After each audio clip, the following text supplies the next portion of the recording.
Salut Joycoders et bienvenue dans cette nouvelle vidéo sur Python dans laquelle on va parler aujourd'hui de programmation orientée objet. Alors on va bien sûr expliquer qu'est-ce que c'est que la programmation orientée objet, comment est-ce qu'on peut l'utiliser, mais surtout à la fin de la vidéo, on va voir comment est-ce qu'on peut utiliser la programmation orientée objet dans l'architecture logicielle, donc pour faire des programmes qui soient plus stables, plus faciles à maintenir, etc. Donc restez bien jusqu'à la fin pour les plus avancés, parce qu'il y a toute cette partie sur l'architecture qui va, à mon sens, vous intéresser. Mais sans plus attendre, allons dans le vif du sujet. Donc, petit point d'introduction néanmoins, ce cours-là s'adresse aux personnes qui ont déjà des bases en Python. Donc il faut déjà savoir écrire un petit peu en Python. Donc si ce n'est pas le cas pour vous, que vous êtes débutant, c'est pas grave du tout. Là va s'afficher à l'écran un petit cours qui va vous permettre en 3 heures d'avoir les bases. Une fois que vous avez suivi ce cours-là, donc c'est les 5 cours pour débutants, vous allez tout de suite pouvoir enchaîner avec ce cours sur la programmation orientée objet. Donc pour ceux qui sont déjà à l'aise en Python, c'est parti, on avance sur la programmation orientée objet. Alors aujourd'hui, donc on va voir pourquoi est-ce que c'est intéressant, parce que finalement la programmation orientée objet, c'est comme tout, c'est un outil. Et on n'a pas forcément envie de l'utiliser pour tout et n'importe quoi. Donc il faut comprendre pourquoi c'est utile et après apprendre à l'utiliser. Ensuite, donc on va apprendre à créer nos objets. On va voir dans Python, finalement, où est-ce que c'est déjà utilisé, parce que vous allez vous rendre compte que c'est utilisé partout. Et enfin, on va voir les choses un peu plus avancées, donc on va apprendre comment utiliser l'héritage, et surtout, on va voir, comme je vous l'ai dit, les bases de l'architecture logicielle. Et ça, c'est super important, parce que si on utilise la programmation orientée objet à tort et à travers, on peut faire des grosses erreurs. Et donc c'est pour ça que je veux rajouter un petit peu d'architecture dedans. C'est parti. Alors, pourquoi la PO finalement? On peut se dire que finalement, depuis qu'on a appris Python, on fait toujours des scripts, parfois on a quelques fonctions pour simplifier le code, mais quel va être le vrai rôle finalement de la programmation orientée objet là-dedans? C'est une question légitime. Mais la première chose et le premier gros intérêt de la programmation orientée objet, c'est que ça permet d'organiser son code. Imaginons ici par exemple qu'on veut écrire du code à la fois pour faire des motos et à la fois pour des voitures. Imaginons qu'on va faire une course. On a envie que le code qui est lié aux motos et le code qui est lié aux voitures soit bien organisé, c'est-à-dire qu'on puisse trouver facilement quel bout du code s'applique auquel. Donc ça, la programmation orientée objet va nous servir pour ça. Mais pas que, ça sert également à masquer la complexité. Donc on va prendre un exemple très simple, mais si on est toujours sur une voiture, par exemple, à un moment, quand on est utilisateur, donc quand on est conducteur, on a juste envie de pouvoir accélérer, freiner, changer de vitesse et éventuellement de direction. Mais donc, ce sont des choses basiques. Pour ça, on a besoin d'un volant, un accélérateur, un frein, un levier de vitesse. Donc, ça, c'est des choses faciles à utiliser pour l'utilisateur. C'est ce qu'on voit à droite sur la photo. Mais par contre, derrière tout ça, il y a beaucoup de choses mécaniquement complexes qui rentrent en ligne de compte, mais en tant qu'utilisateur, on n'a pas du tout envie de savoir tout ça. Et donc c'est ça aussi ce que permet la programmation orientée objet, c'est de masquer cette complexité, donc on voit à gauche là dans le détail d'un moteur, et de donner à l'utilisateur de manière visible que des choses simples qu'il peut utiliser. On va voir concrètement après comment on fait. Donc ça c'est le deuxième point. Maintenant le troisième point pour lequel la programmation orientée objet est intéressante, c'est que ça permet de réutiliser son code. Et donc, quand on parle en matière d'objets, donc par exemple en reprenant notre exemple de voiture et de moto, on se rend compte qu'en fait, elles ont des points communs. C'est-à-dire que ce pas des objets qui sont complètement différents. Elles sont différentes, mais il y a beaucoup de points communs. Typiquement, les deux ont un moteur. Les deux ont un réservoir d'essence. Les deux ont des roues. Certes, pas le même nombre, mais elles en ont toutes les deux. Et elles ont également un accélérateur, un frein, etc. Donc en fait, il y a beaucoup de choses qu'on retrouve entre la voiture et la moto, ce qu'on pourrait appeler des véhicules à moteur au final. Et donc en POO, donc en programmation orientée objet, on peut créer un objet qu'on va appeler véhicule ou véhicule à moteur, si on veut être plus précis, qui va contenir tout le code qu'on va retrouver en commun. Par exemple, la manière dont on remplit le réservoir n'est pas très très différente entre une moto et une voiture. C'est pas au même endroit peut-être, mais on va quand même à la pompe à essence et on met quand même du carburant dedans. C'est pas le même, mais ça reste du carburant. Pareil, l'accélérateur est différent, mais il y a quand même un accélérateur, un frein, etc. Donc c'est ça qu'on va aussi chercher à faire dans la programmation orientée objet, c'est d'éviter de dupliquer du code, donc de perdre son temps, mais bien de pouvoir réutiliser du code dans deux choses différentes. Et enfin, donc un des derniers gros avantages de la programmation orientée objet, c'est le fait de faciliter les ajouts. Donc au début, on n'aura probablement qu'un seul modèle de voiture dans notre code. Si on commence par faire une course de voiture très simple, on aura juste une voiture, une moto, et pas de marques différentes. Mais petit à petit, en fait, on va pouvoir avoir éventuellement plusieurs marques de voitures, plusieurs types de voitures différentes. Par exemple, si on prend les deux images, les deux sont des voitures, mais leur fonctionnement est complètement différent. Et donc, il y a des choses qu'on va, entre la voiture de gauche et la voiture de droite, à un moment, on va devoir rajouter des choses dans le code pour prendre en compte ces différences-là. Donc, c'est ça aussi que permet facilement la programmation orientée objet, et bien sûr, on va voir comment, bien évidemment. Et effectivement, il reste un dernier point ici, c'est que ça permet de simplifier les interfaces. Alors, qu'est-ce qu'une interface? C'est la question qu'on peut se poser. On va en parler juste après, mais là, je vais vous prendre un exemple beaucoup plus simple, qui est l'exemple des fonctions. Quand on fait juste un script Python avec des fonctions, comme en fait d'une fonction à l'autre, les variables sont supprimées, que c'est ce qu'on appelle le scope, bah, au final, si on a une fonction qui a besoin de beaucoup d'éléments, elle va être obligée de prendre beaucoup d'arguments ou de prendre des listes en arguments, etc. Et donc, finalement, on peut se retrouver avec des fonctions qui sont très difficiles à lire parce qu'il y a 4, 5, 6, voire 10, même 20. J'ai déjà vu des fonctions avec 20 arguments, c'est une horreur. Et en fait, tout ça, c'est ce qu'on appelle des dépendances. Finalement, si on passe d'une fonction à l'autre, c'est un peu comme des fils qui existent entre les deux fonctions. Et bien ces fils-là, c'est un peu semblable aux fils de fromage là, entre les pizzas, entre les parts de pizza. Moi, c'est une image que j'aime beaucoup.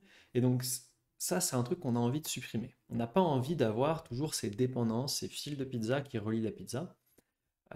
Et donc, du coup, ça, c'est quelque chose que permet la programmation orientée objet avec des attributs qui sont en fait des variables internes aux objets, qui ne sont pas visibles à l'extérieur, mais qu'on peut utiliser dans toutes les méthodes, donc les fonctions qu'on peut avoir au sein d'un objet. Donc, on va voir ça en détail ensuite, mais gardez cette notion d'attribut en tête dans l'objectif de limiter l'interface et donc de simplifier les fonctions. Par exemple, on peut, au lieu d'avoir une fonction, je ne sais pas, vérifier le carburant, qui à chaque fois doit prendre le carburant en entrée, comme on a le réservoir qui est dans la moto ou dans la voiture, on peut directement vérifier quel est le taux de remplissage du réservoir, parce que c'est un attribut de l'objet. Et on va voir concrètement comment ça se passe. Donc voilà, là on a vu du coup toutes les grandes raisons pour lesquelles on a envie de faire de la programmation orientée objet. Alors vous allez me dire, bon bah ok c'est super, c'est plein de bonnes raisons, mais concrètement comment est-ce qu'on fait? Et donc c'est ça qu'on va voir tout de suite. On va voir comment est-ce qu'on crée nos propres objets et comment est-ce qu'on, grâce à des techniques de programmation orientée objet, on va pouvoir répondre aux 5 points qu'on a vus juste avant. Donc on va commencer par les bases des bases, c'est qu'on va créer un objet. Donc là, j'ai fait l'exemple le plus simple possible qu'on puisse faire en programmation orientée objet. J'ai créé un objet vide et je l'ai ce qu'on appelle instancié. Donc ça, ça s'appelle une classe, donc c'est pour ça qu'il est marqué classe, mais en gros, c'est une classe, on peut appeler ça un type d'objet en fait. Donc là, j'ai créé un type d'objet que j'appelle mon objet, mais ça pourrait être voiture ou moto par exemple. Là, j'ai rien mis dans sa définition, c'est-à-dire que c'est un objet qui est complètement vide, qui sert à rien, il fait rien du tout. Mais je peux quand même, du coup, une fois que j'ai fait ça, l'instancier, donc je l'appelle comme une fonction. Et en gros, ce que ça fait ici, c'est que ça appelle la fonction de création de l'objet. Et ça me retourne un objet, et après je peux afficher mon objet. Alors pour l'instant, quand je l'affiche, bah, c'est très très moche, mais par contre, on voit bien que mon objet, il est bien marqué comme étant de type mon objet, et Python me dit bien que c'est un objet. Donc c'est vachement cool. Et ça, c'est l'adresse mémoire, pour information. Ça n'est pas très utile ici, mais si un jour vous vous posez la question, ça c'est l'adresse mémoire. Donc maintenant qu'on a fait ça, on est vachement content. Mais du coup, ça serait pas mal de pouvoir faire quelque chose dans cet objet. Et donc, c'est ce qu'on va faire juste là. On va créer des méthodes. Qu'est-ce que c'est que des méthodes? Ce sont des fonctions, mais qui appartiennent à l'objet. Donc pour l'instant, elles vont être très semblables à des fonctions que vous avez l'habitude d'utiliser, mais c'est juste qu'elles vont être liées à un objet. Donc là, si je reprends l'exemple de mon objet, je crée une fonction comme une fonction classique au revoir. La seule chose différente ici, c'est que je dois envoyer self ici en argument. Le premier argument, ça va toujours être mon objet en fait. Ça va me permettre ensuite d'accéder aux attributs, on va voir pourquoi après. Il y a des exceptions que sont les abstract methods, mais on va pas en parler aujourd'hui parce que c'est pas ultra utile pour l'instant. Si vous êtes curieux, allez chercher abstract method sur la documentation de Python. C'est juste une fonction en fait qui n'est pas rattachée, qui n'utilise pas en fait un objet. Et moi en général dans ces cas-là, ce que je préfère c'est ne pas forcément les rattacher à l'objet parce que si une fonction n'utilise pas les attributs d'un objet, c'est probablement qu'elle a rien à foutre. Dit de manière très crue. Sauf dans des cas très extrêmes mais qui sont un peu complexes à expliciter ici. Donc là, on a deux fonctions, donc deux méthodes. On appelle ça des méthodes dès lors que c'est dans un objet, mais finalement, c'est exactement pareil qu'une fonction. Une fonction, donc au revoir, qui affiche juste au revoir, et une fonction bonjour, qui dit bonjour avec un prénom. Et bien, exactement comme tout à l'heure, on va instancier notre objet, et ensuite on va appeler la fonction. Mais comme c'est la fonction de l'objet, on met devant objet, donc l'instance, point, la fonction. Et vous allez voir que ça donne exactement ce à quoi on s'attendait, à savoir, ici on dit bonjour à Pierre, ce qui est quand même cool, et ensuite on dit au revoir. Donc là on a pu utiliser des fonctions, vous voyez, donc on appelle des méthodes parce qu'elles sont liées à un objet, en faisant objet, point, le nom de la fonction, et après éventuellement les arguments. Donc dans toute la suite du tutoriel, je vais les appeler méthodes, mais donc sachez vous dans votre tête que une méthode c'est juste une fonction qui est dans un objet. Il n'y a pas grand chose de différent, en tout cas à ce stade-là. Ok, alors maintenant on sait faire des méthodes, donc on sait faire des choses avec notre objet, ça va être intéressant du coup de voir comment est-ce qu'on peut utiliser des attributs. Donc comment notre objet il peut avoir des variables qui lui appartiennent et qu'on peut utiliser dans ces méthodes-là. Et c'est là du coup qu'on va pouvoir éviter l'effet fil de fromage entre les parts de pizza, parce que tous les attributs sont accessibles directement par toutes les méthodes sans avoir besoin de les passer en argument. C'est ça la magie du truc. Donc là, typiquement, ce qu'on va faire, c'est que... Donc, alors attends, là j'ai introduit une nouvelle méthode que vous ne connaissiez pas qui s'appelle la méthode init. Qu'est-ce que c'est que la méthode init? Alors vous remarquez qu'il y a 2 underscores devant et 2 underscores après. Ça en Python, ça veut juste dire qu'on est dans une fonction, ce qu'on appelle built-in. C'est des fonctions internes prédéfinies dans Python. Et ce que fait la fonction init d'un objet, bah, assez clairement, ça l'initialise. Donc c'est l'initialisation de l'objet, init en anglais.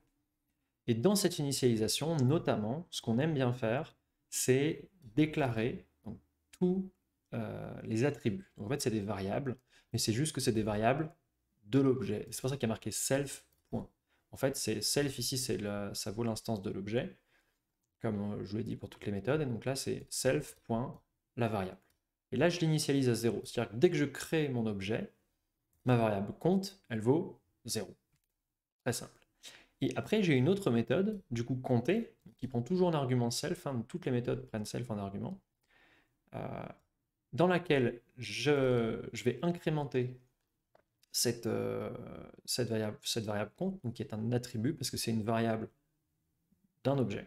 Tout comme les méthodes sont des fonctions d'un objet, les attributs sont des variables d'un objet. Et ensuite, je vais l'afficher.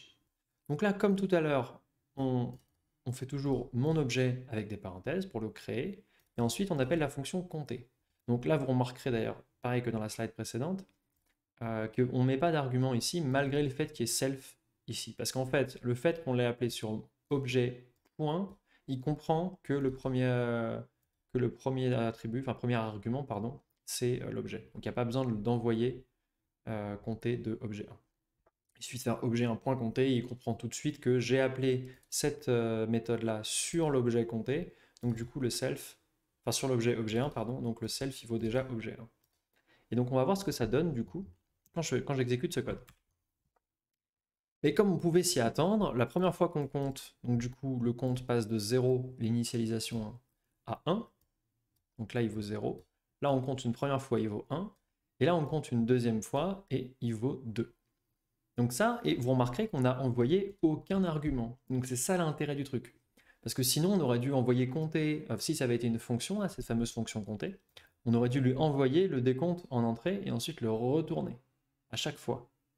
Et donc ça, c'est vraiment pas pratique. Donc là, l'avantage, c'est que du coup, avec 0 argument, on a réussi à modifier des variables et par exemple un attribut interne de l'objet. Donc c'est ça le vrai intérêt. Donc là, maintenant, vous savez faire des méthodes, donc des fonctions qui font quelque chose avec l'objet, et des attributs, donc qui sont des variables internes à l'objet, alors interne ou externe, on va voir ça juste après, mais en tout cas qui sont stockés dans l'objet et auxquels on peut accéder depuis les méthodes. Ça, c'est super important. Et alors, autre point important, c'est que du coup, si je crée un autre objet, mon objet, et que je compte, bah, il recommence à 0, naturellement, parce que dans l'initialisation de l'objet, le compte est à 0. Donc là, c'est une nouvelle instance. C'est un peu comme si j'avais deux motos. C'est pas les mêmes. Ça reste toutes les deux des motos, donc leur type, c'est moto. Mais par contre, bah, elles sont différentes. Et donc c'est pour ça que là, le compte revient à 0 et donc à 1 lorsqu'on compte la première fois. Alors maintenant, on va voir un petit truc un peu plus compliqué, que sont les méthodes et attributs de classe. Donc là, on avait les méthodes et attributs normaux, c'est-à-dire ceux qui se rapportent à l'objet, donc ce qu'on appelle à l'instance. L'instance, c'est un objet. C'est-à-dire que si j'ai deux motos, ce sont deux instances de la classe moto. Leur type, c'est des motos, donc elles ont deux roues, elles ont un moteur, elles ont des poignées, etc. Mais ce sont deux motos différentes, c'est-à-dire qu'elles peuvent exister de manière simultanée, l'une à côté de l'autre. Je peux en voir qu'il y en a une et une autre. Donc c'est deux choses différentes. Là, on va voir donc les méthodes et les attributs de classe, c'est-à-dire des choses qui sont partagées par toutes les instances d'un objet, et notamment donc du coup qui se portent sur la classe et pas sur chaque instance. Donc ça, on va voir très simplement dans l'exemple. Donc là, ceci là, le compte du coup, au lieu de le mettre dans l'init de l'objet, donc du coup à l'initialisation, donc à l'instanciation, quand je crée l'objet, je l'ai mis directement dans ma classe. Donc là, il y a une petite différence. Et vous voyez que j'ai pas mis self. Autre point important. Et ensuite, je crée une méthode du coup qui est un peu différente, sur laquelle je mets un décorateur @classMethod. Donc décorateur, c'est toutes les choses qui commencent par arrobase et qui sont placées juste au-dessus des fonctions. Ou des méthodes, en l'occurrence. Et donc là, je dis juste que c'est une classe méthode. Donc classe méthode veut dire méthode de classe. C'est-à-dire que je peux l'appeler sur la classe, donc sur mon type, et pas uniquement sur une instance. Donc j'ai pas besoin de créer un objet avant de pouvoir l'utiliser. Je peux l'utiliser directement sur mon objet. Et dans cette classe méthode, alors je peux aussi l'utiliser sur les instances, on va le voir. Dans cette classe méthode, du coup, j'incrémente le compteur de classe. Donc celui de classe, parce que dans classe méthode, du coup, prend CLS, la classe, en argument et pas l'objet. Du coup, c'est pas une instance que ça prend en argument, c'est la classe. Donc là, je augmente le compte de ma classe et je l'affiche, ok? Et j'affiche bien le compte de classe. Maintenant, je fais une autre méthode qui est exactement celle qu'on avait l'autre fois, qui est une méthode qui là du coup est bien une méthode d'instance et qui augmente le compte de l'instance, donc le self.compte et pas le class.compte.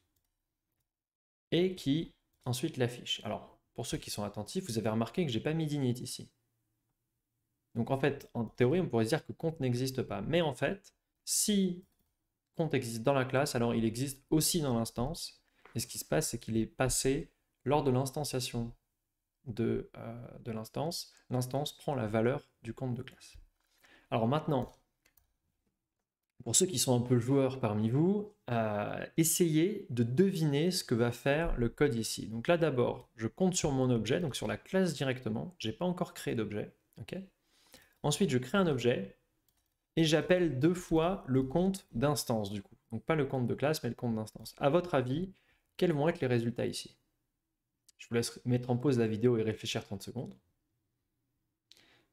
Et une fois que du coup vous avez réfléchi, vous pouvez remettre en play la vidéo. Donc on va voir ce que ça donne. Mais jusque-là, on a bien 1, 2, 3. Donc on peut se dire que c'est à peu près logique. Pourquoi? Parce qu'en fait, c'est ce que je vous disais, on commence par, donc le compte de classe commence à 0, mais j'applique compter une fois sur la classe. Donc forcément, il passe à 1, et on voit bien que le compte de classe est 1. Et après, on instancie l'objet. Et là, quand je compte l'objet, bah, je commence pas à 1, je commence à 2 direct. Pourquoi? Parce que, comme je vous l'ai dit, lorsqu'on instancie un objet, les attributs de classe, eh ben, il les prend comme valeur au moment où on l'instancie. Donc là, au moment où j'ai créé mon objet, objet 1, bah, la valeur du compte de classe, c'était 1. Donc en fait, mon objet 1, il est né, entre guillemets, avec un attribut compte à 1 déjà. Et après, il l'a utilisé comme compte interne. Donc quand j'ai fait autre compter Une fois, je suis passé à 2, puis je suis passé à 3. À votre avis, du coup, lorsque je vais appeler le deuxième objet, objet 2, à combien va être le compte lorsque je vais compter? Je vous laisse réfléchir. C'est parti. Alors, il est à 1. Incroyable. Et pourquoi? Pourtant, on a compté ici 2 fois. Donc il devrait être à 3, non? Eh bien non, parce que là, on a compté sur le self. Donc on a augmenté la valeur d'instance. Comme on a augmenté la valeur d'instance, bah, celle de classe, elle vaut toujours 1. Et donc quand on instancie un autre objet, lui aussi prend le compte de classe et l'utilise comme variable d'instance, et donc sa valeur vaut 1. Et donc, on va se dire, attends, mec, c'est quoi l'intérêt de ce truc? À quoi ça sert? Bah, typiquement, ça sert à compter le nombre d'objets qu'on a instanciés. Si par exemple, je veux savoir combien de motos j'ai produit avec ma classe moto, à chaque fois que j'instancie une moto, je peux dire, ok, je fais plus 1 à ce compte global. Et ça me permet de garder un compte global. Et comme ça, chaque moto peut savoir quel est son numéro de série, par exemple. La combienième moto produite je suis. Donc ça, c'est utile, parce que du coup, ça veut dire que le compte n'est pas lié uniquement à la moto que j'ai faite, mais on a bien un compte qui est global à toutes les motos. C'est ça l'intérêt de ces attributs de classe. Alors, il peut y avoir d'autres usages, mais c'est l'usage le plus simple qu'on peut expliquer. Donc à ces méthodes de classe et également du coup à ces attributs de classe. C'est de faire des opérations qui sont applicables sur le type directement et pas uniquement sur l'objet qu'on vient de créer. Alors maintenant, on va voir des trucs un peu plus marrants et qu'on utilise quand même plus souvent que les classes méthodes, que sont les properties et setters. Alors qu'est-ce que c'est que ce truc-là? En fait, ça sert dans des cas particuliers qui sont quand même assez fréquents, vous allez vous en rendre compte, dans lequel on veut des attributs de classe qui, par exemple, peuvent être calculés à la volée. On va voir un exemple juste après. Donc des choses qui n'ont pas une valeur fixe, c'est-à-dire qui dépendent du moment où on l'appelle. On peut aussi le vouloir avoir des attributs qu'on peut lire, mais qu'on ne peut pas modifier. Par exemple, un attribut en lecture seule. C'est-à-dire je veux pouvoir qu'à l'extérieur de notre objet, on puisse dire, bah voilà, la valeur de ce truc-là, c'est ça, mais je ne veux pas qu'on puisse la modifier. Ou alors, autre cas d'usage intéressant, c'est parfois on veut que lorsqu'on modifie quelque chose, on veut garder une trace de cette modification. Ou alors on veut déclencher une mise à jour ailleurs.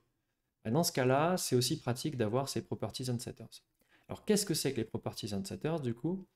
C'est la property, ça permet de définir une méthode qui va en fait être considérée comme un attribut.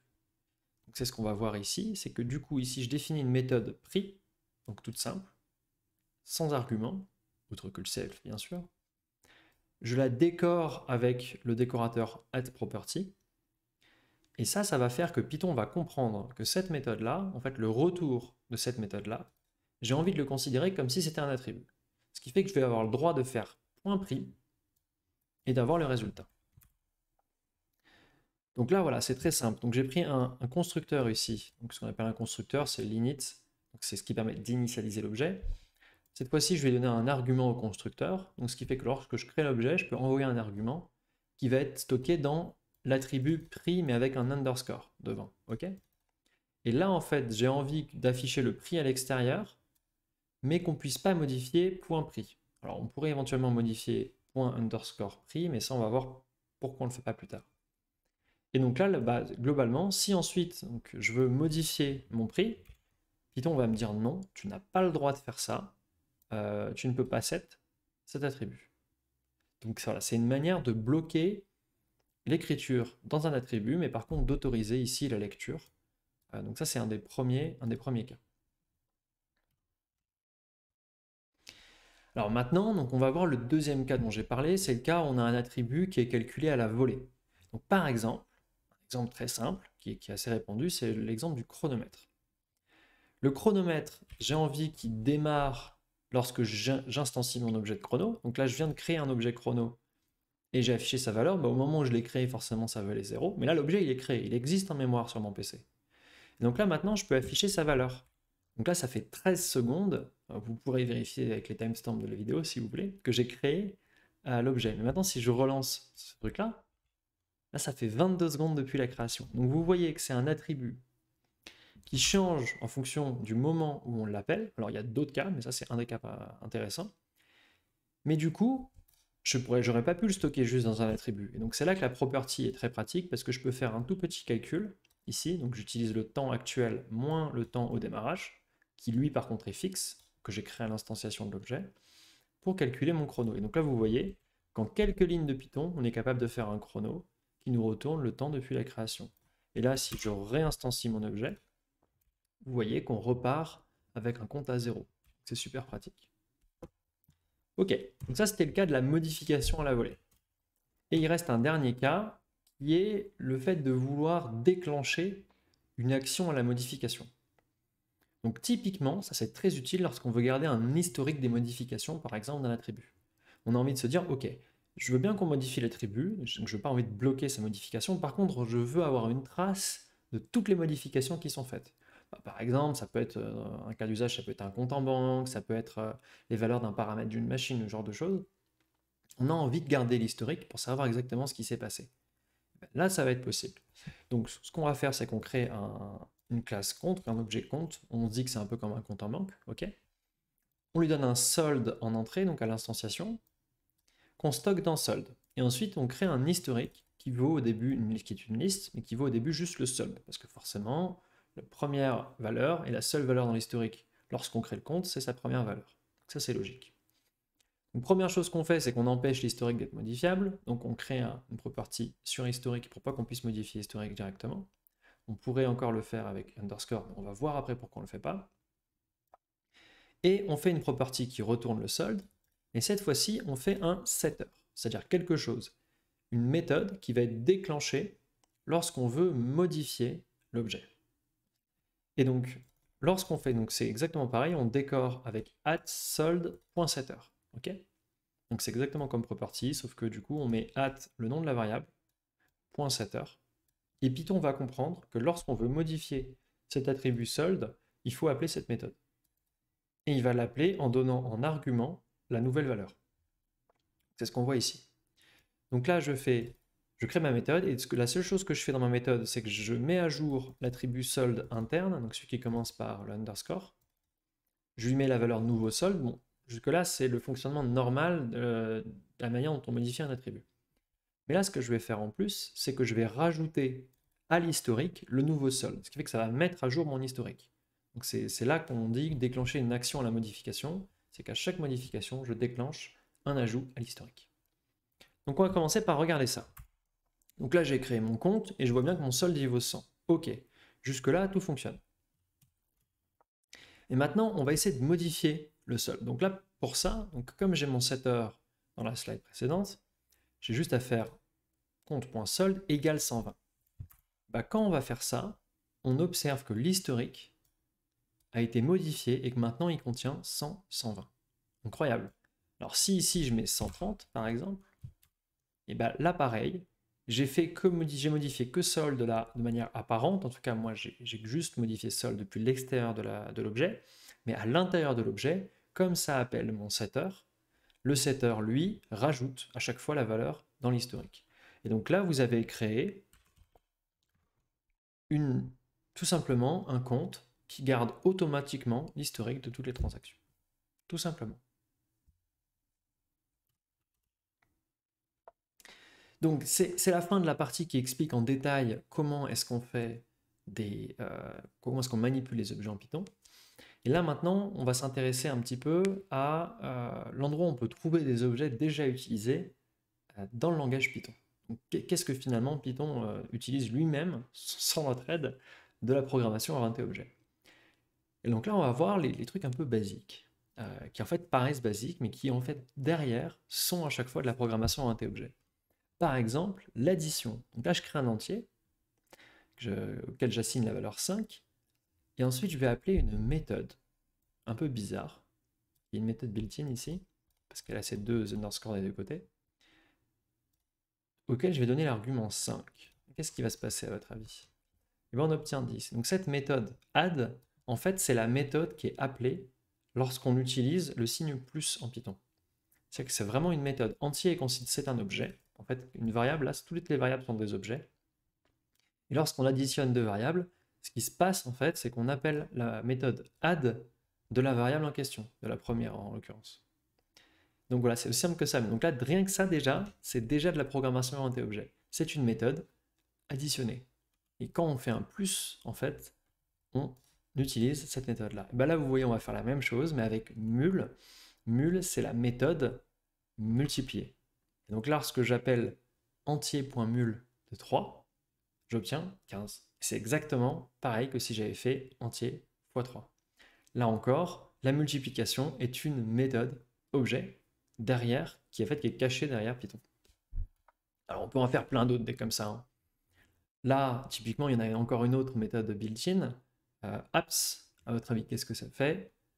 Pour ceux qui ont deviné, bien évidemment, c'est la valeur absolue. Donc, quand on appelle abs, entre parenthèses, d'une variable, en fait, ce que ça fait, c'est que ça appelle cette méthode-là sur la variable, et donc ça me retourne ici la valeur absolue.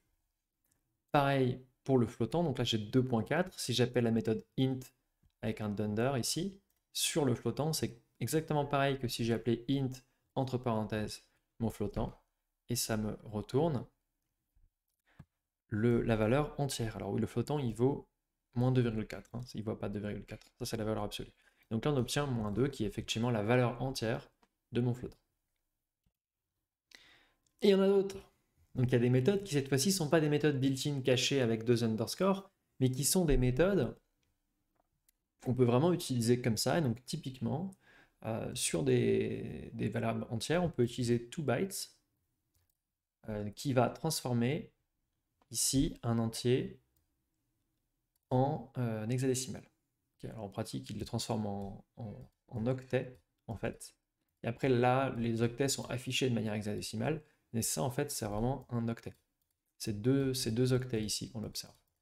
Parce que j'ai demandé de le sortir sur 2 octets. Et après, big, c'est le format big endian, ce qui veut dire qu'on va mettre d'abord en premier dans les octets les gros nombres, les grosses puissances. C'est pour ça que le 5 se retrouve à la fin et qu'il ne se retrouve pas au début. Parce que c'est globalement la manière dont on a l'habitude de voir les nombres. On met les zéros d'abord et les unités derrière. Voilà un peu donc un exemple, bon, c'est pas très utile pour vous tout de suite, mais ça existe. Et en fait, il y a beaucoup de méthodes comme ça qu'on peut appeler sur beaucoup d'objets qu'on manipule en Python au quotidien, mais qui sont en fait des objets. On ne sait pas forcément, mais toute variable en fait est un objet derrière. Un autre exemple, si je prends mon flottant, bah, je peux faire hex. Et donc là, cette fois-ci, ça me sort vraiment le mode hexadécimal de ce flottant-là. Alors on peut en donner d'autres. Typiquement, si vous savez utiliser des listes, bah, vous savez qu'il y avait une fonction append, qu'on appelait une fonction append pour rajouter des éléments à la liste, mais en fait c'est une méthode. Parce que liste, en fait, c'est un type d'objet, donc c'est une classe également. Et donc lorsqu'on ajoute 4, on fait list.append de 4, bah, ce que ça fait, c'est que ça rajoute 4 à la fin. Et pareil, lorsqu'on fait pop, donc pour récupérer le dernier élément de la liste, là encore, c'est aussi une méthode. Et donc on l'appelle exactement pareil. Les autres méthodes, c'est objet.maméthode, tout simplement. Donc ça fait beaucoup d'exemples. Donc on a beaucoup d'exemples, et vous verrez en fait quand vous allez coder en Python de manière quotidienne qu'il y en a énormément. En fait, tout est de la programmation orientée objet en Python. Quasiment tout. En tout cas, je n'ai pas trouvé de contre-exemple majeur. Et donc ça, c'est important à comprendre parce qu'une fois que vous comprenez en fait cette notion de programmation orientée objet, vous allez la voir partout et comprendre comment Python l'utilise. Et ça va vous permettre de mieux comprendre ce que vous faites et comment est-ce que vous pouvez utiliser ces méthodologies finalement de programmation orientée objet pour vous faciliter la vie. Et en parlant de se faciliter la vie, on arrive dans la partie un peu marrante qui est l'héritage. Aujourd'hui, donc, on va voir là comment on utilise l'héritage pour pouvoir réutiliser des objets, mais également pour pouvoir modifier le comportement d'objets sans modifier leur code. Okay. Alors vous allez me dire, c'est impossible. Comment est-ce qu'on peut modifier le comportement des objets sans modifier leur code? Et pourtant, je vais vous montrer un exemple. Donc là, je vais prendre une voiture, ok, donc qui est une classe classique. Elle peut faire 2 choses, démarrer et accélérer. Okay. Pour démarrer, on insère la clé et on tourne, ou alors on appuie sur le bouton de démarrage selon le modèle de voiture. Et pour accélérer, on appuie sur l'accélérateur et on passe les vitesses si nécessaire, parce que là, je ne sais pas si ma voiture elle est auto ou manuelle. Ok? Mais du coup, je peux créer une classe plus précise que je vais appeler voiture automatique, qui pour accélérer, en fait, dit juste appuyer sur l'accélérateur, parce qu'il n'y a pas besoin de passer les vitesses, et une voiture manuelle qui dit appuyer sur l'accélérateur, et lorsqu'on atteint un certain nombre de tours par minute, passer une vitesse. Et donc voilà ce que ça fait. Donc là, je crée mes deux voitures, ok? Voiture manu, voiture auto, et lorsque j'appuie, je crée voiture auto pour démarrer, bah, j'obtiens la même méthode. Donc je ne sais pas si vous avez remarqué, mais dans voiture automatique et voiture manuelle, j'ai pas redéfini la méthode démarrer, ok? Donc, mais comment ça se fait qu'on puisse y accéder? Mais c'est très simple, parce que j'aurais donné, donc quand j'ai créé ma classe, j'ai mis entre parenthèses voiture. Donc ça, ce que ça veut dire, c'est que voiture, en fait, est le parent de voiture automatique. C'est-à-dire que voiture automatique hérite de voiture. On peut aussi dire que c'est son fils. Et donc c'est vachement intéressant ça, cette notion d'héritage, parce que ça veut dire que en fait on récupère tout ce qui existe dans voiture, et ben on le récupère dans voiture automatique. Magie.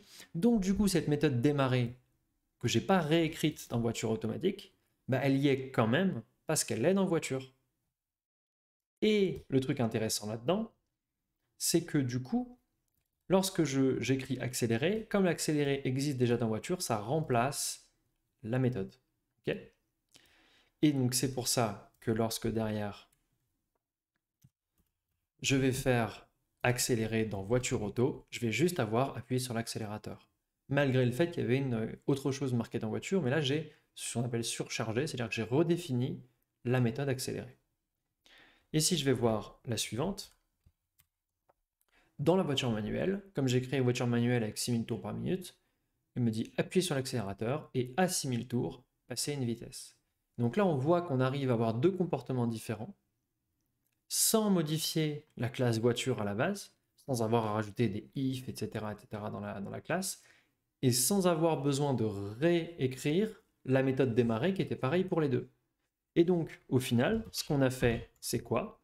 On a pu réutiliser des objets, donc réutiliser son code sans avoir à le réécrire, et on a pu modifier le comportement d'objets sans modifier leur code. En fait, on a rajouté un autre objet qui hérite de cet objet-là pour le modifier. Alors, maintenant qu'on sait faire un peu ces trucs-là, on va se dire, ok, mais concrètement, comment je fais pour appliquer ça proprement et pour pas me prendre les pieds dans le tapis? Parce que vous avez vu, ça commence à être des concepts qui sont un peu complexes. Du coup, pour ça, on va faire de l'architecture. Alors vous allez me dire, mais qu'est-ce que c'est que l'archi? À quoi ça sert? Pourquoi est-ce qu'on veut faire ce truc-là? En fait, l'architecture, globalement, si je dois résumer de manière très simple, une bonne architecture logicielle, ça sert à réduire le coût du changement. C'est-à-dire le coût du changement de quoi? Mais le coût du changement du logiciel. Parce qu'en fait, quand on débute, on fait des petits scripts. Tout va bien. Donc on fait un petit script, on l'écrit, puis une fois qu'on a fini de le faire, on est super content et on passe à autre chose. Mais en fait, dans la vraie vie, pour les vrais développeurs, donc au quotidien, moi je fais ça, lorsque on écrit du code, en fait, c'est pas pour le jeter après. On écrit du code pour qu'il rende un service en général à une entreprise. Et lorsqu'on fait ça, bah, nécessairement, à un moment, on a envie de rajouter des choses dedans, de rajouter de nouvelles fonctionnalités, ou de modifier une fonctionnalité existante. Ou peut-être qu'on se rend compte qu'il y a un truc qui n'était pas bien, on a envie de le changer, on a envie de l'enlever. Donc chaque chose en fait, qu'on ajoute, qu'on enlève, qu'on modifie dans le code, c'est ce qu'on appelle un changement. Et nous, ce qu'on veut, en tant que développeur, c'est vraiment que à chaque fois qu'on a un changement à faire, ce soit le plus facile possible.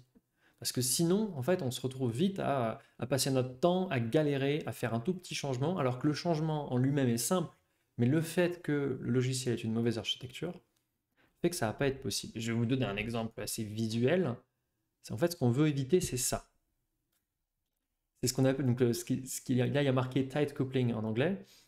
Ça veut dire un couplage fort. Donc c'est vraiment quand les choses sont entremêlées. Il faut voir ça comme un plat de spaghetti. C'est vraiment des trucs entremêlés, un peu comme les fils de fromage de la pizza, mais en pire.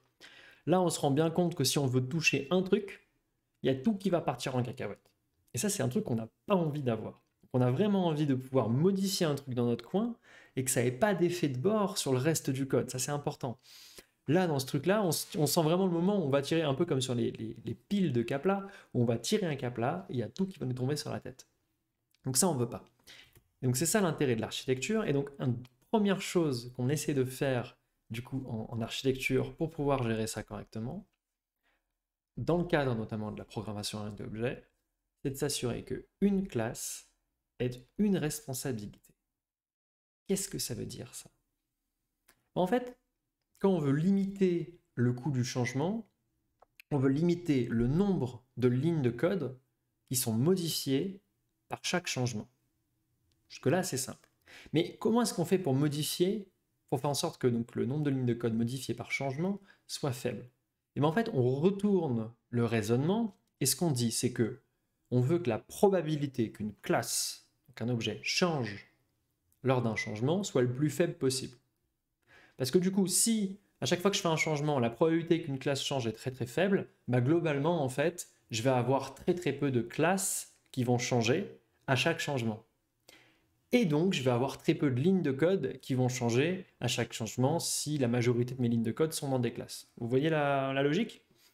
Et donc, du coup, pour faire ça, pour limiter, donc pour la probabilité qu'une classe change lors d'un changement de code, eh ben, il faut qu'elle ait le minimum de raisons possibles de changer. Ça paraît débile comme ça, mais en fait, ce dont on se rend compte, c'est qu'une responsabilité, ça veut dire une raison de changer. Donc si on veut une seule responsabilité, on veut une seule raison de changer. Donc c'est ça qu'on cherche à obtenir dans la programmation orientée objet. On va séparer les objets de manière à ce que lorsqu'on veut en fait, finalement modifier une classe, il n'y ait qu'une seule raison pour laquelle on puisse avoir envie de la modifier. Alors on va l'illustrer un tout petit peu plus tard, ce principe-là, mais gardez-le bien en tête. À chaque fois qu'on écrit une classe, on veut qu'elle ait une seule raison de changer. Si elle a deux raisons de changer, c'est probablement qu'on a fait une bêtise. Mais alors vous allez me dire, pourquoi pas zéro? Eh bien, il y a des classes, ça existe, qui ont zéro raison de changer. Mais en fait, on se rend vite compte que lorsqu'on fait des classes qui n'ont aucune raison de changer, c'est probablement parce qu'elles rendent pas vraiment de service. Si votre classe, elle fait vraiment quelque chose qui a un intérêt pour un business ou pour votre logiciel, bah, souvent quand ce service-là qu'elle rend change, la classe va changer quand même. Et donc les seules classes qui ont vraiment aucune raison de changer, c'est des classes qui sont complètement abstraites, et qui ne rendent pas un vrai service, et qu'on appelle les classes abstraites. Mais c'est un cas un peu particulier, et je ne vais pas l'aborder aujourd'hui. Donc il y a certains cas très précis dans lesquels il y a des classes qui n'ont pas de raison de changer, mais c'est parce qu'en fait elles font rien. Souvent c'est des classes qui spécifient juste, voilà la liste de mes méthodes, et après, on hérite de cette classe-là pour aller faire autre chose. Mais ça, c'est quelque chose qu'on retrouve très peu en Python, du coup. On le retrouve beaucoup plus en Java. En Python, on va moins l'utiliser. Et donc, du coup, je conseille vraiment de garder l'idée qu'une classe a une seule raison de changer et de ne pas rentrer dans le détail des classes abstraites. Ça existe en Python. Si ça vous intéresse, vous pouvez aller voir dans la documentation de Python. Ça s'appelle Abstract Base Class, c'est ABC. Allez regarder si vraiment vous êtes curieux là-dessus. Mais mon conseil, c'est que tant que vous n'avez pas un peu de bouteille et que vous ne savez pas vraiment une raison précise et concrète de l'utiliser et que vous savez ce que vous faites, n'utilisez pas ce genre de classe, limitez-vous aux classes normales, parce que ça peut rajouter beaucoup de code pour pas grand-chose, honnêtement.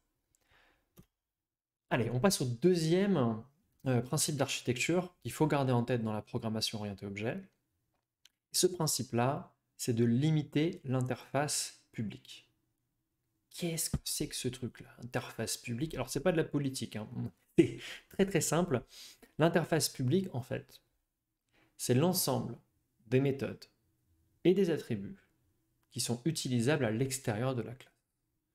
Et donc, du coup, par tout le reste du code. Donc, c'est ça qu'on appelle public. C'est un peu la façade, finalement, de la classe. C'est ce qu'on peut voir à l'extérieur. Votre canapé, c'est chez vous, c'est à l'intérieur, ça ne fait pas partie de la façade, il n'y a que vous qui l'utilisez. Par contre, votre porte, vos fenêtres, votre toit, c'est à l'extérieur. Donc ça, c'est de l'interface publique. Ben, l'interface privée, c'est quoi? C'est le complémentaire de l'interface publique, donc c'est tout le reste. C'est tout ce qui correspond, c'est toutes les méthodes et attributs qui sont accessibles que depuis l'intérieur. Ok. Mais alors, pourquoi est-ce qu'on fait cette distinction? Quel est l'intérêt? En fait, cette distinction, elle vient de l'effet qu'on a lorsqu'on modifie l'interface publique. Comme l'interface publique, elle est visible par tout le code, ça veut dire que potentiellement, elle peut être appelée et utilisée dans tout le code. Et donc, ça veut dire que si on la modifie, il y a plein d'endroits dans le code où on va devoir modifier aussi cette interface. Par exemple, si j'ai une méthode qui s'appelle additionner, okay, et qui est utilisée partout dans le code sur un objet en particulier, et que je la renomme en ajouter, à tous les endroits où j'appelais avant additionner, je vais devoir remplacer additionner par ajouter. Et donc ça, alors, dans des codes très simples, on peut se dire, non mais si mon code il fait 300 lignes, c'est facile. Certes. Mais là encore, les codebases de vrais logiciels, c'est plutôt des dizaines de milliers de lignes, voire plutôt même des millions de lignes, selon le type de logiciel. Donc, on n'a vraiment pas envie de modifier trop souvent cette interface publique. Et donc, pour être sûr de ne pas la modifier trop souvent, en fait, on veut la limiter au maximum. C'est-à-dire que moins il y a de méthodes et d'attributs dans cette interface publique, mieux on se porte. Privé, on fait ce qu'on veut.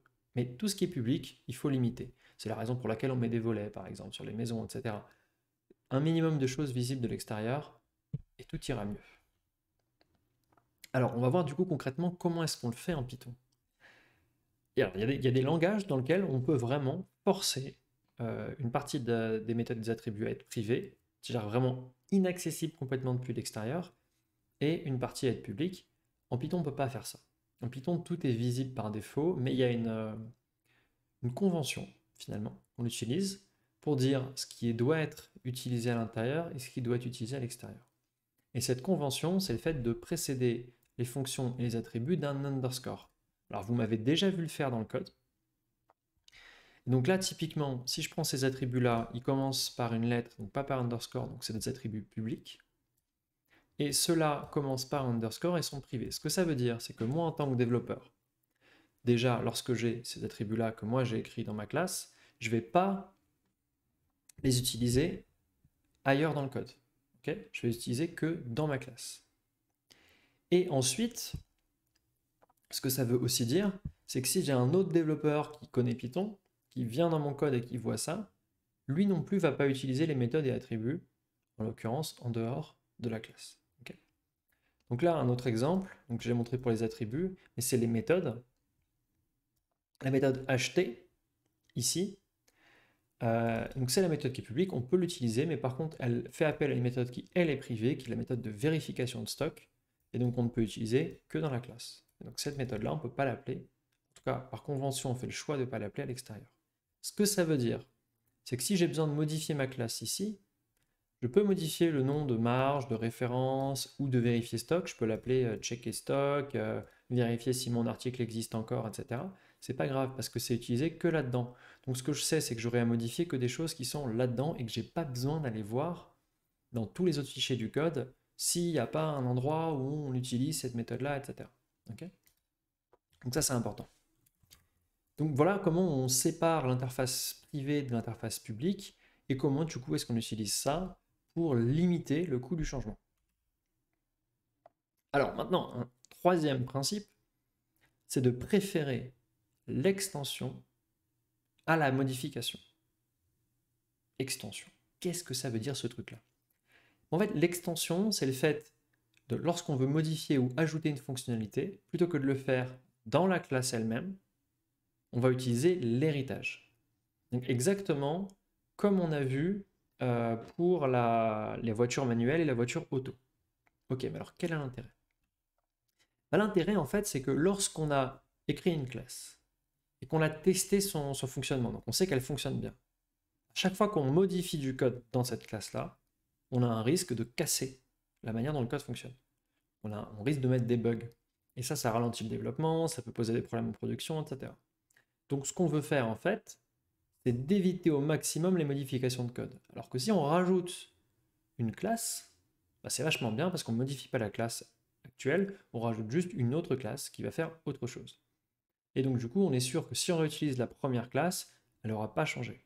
L'autre intérêt aussi, c'est que en tant qu'humain, on est capable de digérer un certain nombre de lignes, et dans un fichier, s'il y a plus de 200 à 300 lignes, ça devient trop gros et c'est très pénible de naviguer dedans. Donc l'avantage aussi d'étendre les classes en rajoutant, enfin, d'étendre les fonctionnalités d'une classe dans une autre classe plutôt que de rajouter toujours du code dedans, c'est que ça permet de séparer ça en plusieurs fichiers, et donc du coup de rendre le code plus lisible et plus facile à maintenir. L'autre intérêt aussi, c'est que ça permet de ne pas lui faire endosser plusieurs responsabilités. Donc ça, on va voir ça juste après.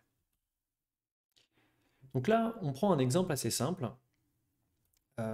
qui est une fonction. Donc je crée une classe fonction, donc c'est un type. Une fonction auquel je peux envoyer des coefficients, qui vont en fait être des coefficients d'un polynôme, hein. Donc x carré plus 2x plus 1 par exemple. On va voir l'exemple ici.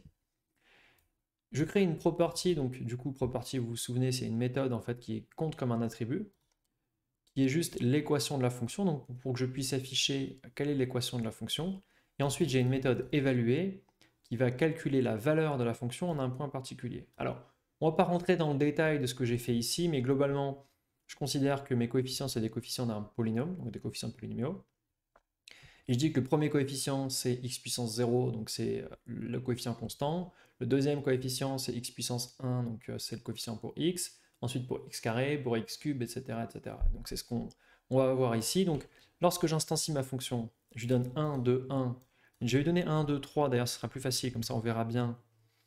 Non, 1, 2, 4. On va bien voir les coefficients différents. Et ensuite, je vais juste afficher son équation. Donc quand je fais ça, on voit bien que j'ai 1x puissance 0, donc en fait ça c'est 1, x puissance 0 ça vaut 1, 2x plus 4x carré, ok, donc c'est dans ce sens-là. Donc là, ça c'est l'équation de mon polynôme. Bon, ok, très bien. Pour ceux qui ont des mauvais souvenirs de lycée, vous inquiétez pas, il n'y a pas besoin de comprendre les polynômes pour comprendre ce truc-là. Et après, je fais juste évaluer, donc je peux évaluer ma fonction en 5, et ça me donne 111. On va pas refaire le calcul, je vous dis que c'est ça. S'il y en a qui veulent s'amuser à regarder le code et à vérifier si c'est juste ou pas, n'hésitez pas et dites-moi en commentaire si j'ai fait une erreur de calcul, il n'y a pas de sujet. Du coup, maintenant qu'on a fait cette fonction-là, un truc naturel qu'on a envie de se dire, c'est « Ah, mais ça serait vachement cool si, en fait, cette classe fonction, bah, plutôt que de juste pouvoir évaluer et afficher l'équation, je pouvais avoir un super graphe de cette méthode-là, ça serait vraiment trop bien. » Et là, naturellement, le petit réflexe qu'on a, c'est de se dire « Ah bah tiens, je vais rajouter le graphe dans la classe. » Bon, là, en l'occurrence, vous êtes sur une classe qui est toute petite, donc c'est pas grave, on pourrait le rajouter, puis, mais bon, en pratique, ce genre de choses, vous ne voyez jamais. C'est-à-dire que c'est très rare qu'on ait une classe avec juste deux méthodes qui font chacune 4 lignes, enfin, ok, ça arrive, mais c'est très rare. Donc, dans la plupart des cas, vous allez avoir des classes qui vont quand même faire à chaque fois 50, 100 lignes. Et donc là, à ce moment-là, c'est très important justement de ne pas aller rajouter par paresse, entre guillemets, la fonction dedans, d'autant plus que c'est une autre responsabilité. C'est là que c'est intéressant. C'est-à-dire que faire le calcul, c'est une responsabilité. Et globalement, la manière dont on calcule un polynôme, ça ne change pas trop. Enfin, les règles des mathématiques ne changent pas tous les jours. Par contre, la manière dont on l'affiche, ça a plein de raisons différentes de changer. Donc c'est pour ça qu'on a un peu envie de séparer les deux. Donc on va voir du coup un peu ce que ça donne. Et bien en fait, très simplement, on peut créer cette petite classe en plus qu'on va appeler fonction affichable ici, qui va du coup prendre en entrée fonction, qui va hériter de fonction, et dans laquelle on va définir cette petite méthode plot, donc afficher en français, qui, bon alors je ne veux pas rentrer dans le détail ici, là c'est du matplotlib, mais globalement ce que je fais, c'est que je crée des coordonnées entre -5 et 5 tous les 0,1. Ensuite, j'évalue. Ce qui est vachement bien, c'est que comme j'hérite de fonctions, j'ai accès à cette fonction évaluée. Et donc du coup, je peux évaluer ici ma fonction pour chaque point, pour chaque coordonnée de x. Okay, et ensuite, donc, ça me donne mon y. Et ensuite, je fais juste l'affichage de x, y, donc des coordonnées en x et des coordonnées en y, sous forme de liste. Donc cette fois-ci, je vais envoyer une équation un peu différente. Et vous allez voir que du coup, lorsque je fais ça, et ben donc, l'équation, c'est bien -20, -15x, plus x carré, plus x cube. et j'obtiens ensuite l'affichage de ma fonction entre -5 et 5. Voilà, c'est aussi simple que ça, il n'y a rien de plus, mais l'avantage là, c'est que j'ai séparé les deux, et donc j'ai pu rajouter une fonctionnalité, la fonctionnalité d'affichage, sans pour autant avoir besoin de modifier ma première fonction. C'est ça l'intérêt. Et donc l'autre intérêt ici quand même, c'est que du coup, j'ai gardé une seule responsabilité par classe. Et donc si je veux changer la manière dont je calcule, je modifierai que fonction. Et si je veux changer la manière dont j'affiche, je changerai que fonction affichable. Donc c'est la fameuse illustration dont je vous parlais du premier principe qu'on n'avait pas fait au début, parce qu'il nous fallait un peu plus de notions. Mais maintenant vous l'avez, vous savez maintenant comment est-ce qu'on fait pour faire en sorte d'avoir une seule responsabilité par classe. Et on a un quatrième principe qui est très important, c'est le principe de substitution de Liskov. L'autre intérêt qu'on a en fait d'étendre les classes plutôt que de les modifier, c'est que du coup, lorsqu'on utilise un enfant de la classe, il continue à fonctionner sans qu'on ait besoin de modifier le code. Alors, pourquoi est-ce qu'on veut faire ça? Parce qu'en fait, globalement, on peut avoir dans le code des fonctions qui utilisent juste la fonction, la classe fonction telle qu'on l'a utilisée. Et le fait que dans fonction affichable, j'ai pas modifié les méthodes de fonction, mais que j'ai juste rajouté d'autres méthodes, ça fait que du coup, si j'utilise fonction affichable à la place de fonction dans le reste du code, tout va fonctionner comme avant, dans ce sens-là, parce que j'ai fait que rajouter des méthodes. Donc ça veut dire que les méthodes d'avant, qui étaient utilisées par le code, n'avaient pas été modifiées. Si par contre j'avais modifié des méthodes, là, ça aurait risqué de casser des trucs. Ou en tout cas, si j'avais fait des grosses modifications. Donc c'est là aussi l'important de l'extension plutôt que la modification, c'est que ça garantit le fait que les objets fils qu'on va utiliser soient interchangeables avec les objets pairs. Alors pas dans les deux sens. Si on utilise un père, alors on peut utiliser un fils. Si on utilise un fils, on ne peut pas forcément utiliser un père. Naturellement, si j'appelle fonction affichable et que j'utilise plot, plot il est que dans fonction affichable, il n'est pas dans fonction. Donc, je ne pourrais pas remplacer par fonction. Par contre, toutes les méthodes qui sont dans fonction sont aussi dans fonction affichable et elles n'ont pas été modifiées. Donc du coup, elles vont fonctionner exactement pareil. Donc ça donne une vraie robustesse au code. Voilà. Donc c'est tout simple là. Là encore, c'est exactement comme pour l'interface publique. Le but, c'est que lorsqu'on modifie le code à un endroit, ça n'ait pas d'impact ailleurs. C'est-à-dire qu'on n'ait pas à modifier du code partout ailleurs. Et donc du coup, que le coût du changement, on en revient au principe d'architecture, le coût du changement est très faible. Parce que lorsqu'on modifie localement du code, on n'a pas besoin de modifier du code ailleurs, tout simplement. Et c'est la fin du coup de cette vidéo. J'espère que ça vous a plu. Si ça vous a plu, que ça a soulevé d'autres questions, n'hésitez pas à mettre les questions en commentaire. S'il y a d'autres sujets que vous voulez que je traite un peu plus en fond comme ça, donc des sujets un peu plus avancés, n'hésitez pas. Et donc si ça vous a plu, surtout abonnez-vous et mettez-moi un petit like sur la vidéo, ça aide énormément pour l'algorithme. Et je vous dis à très bientôt pour une nouvelle vidéo Python. Ciao!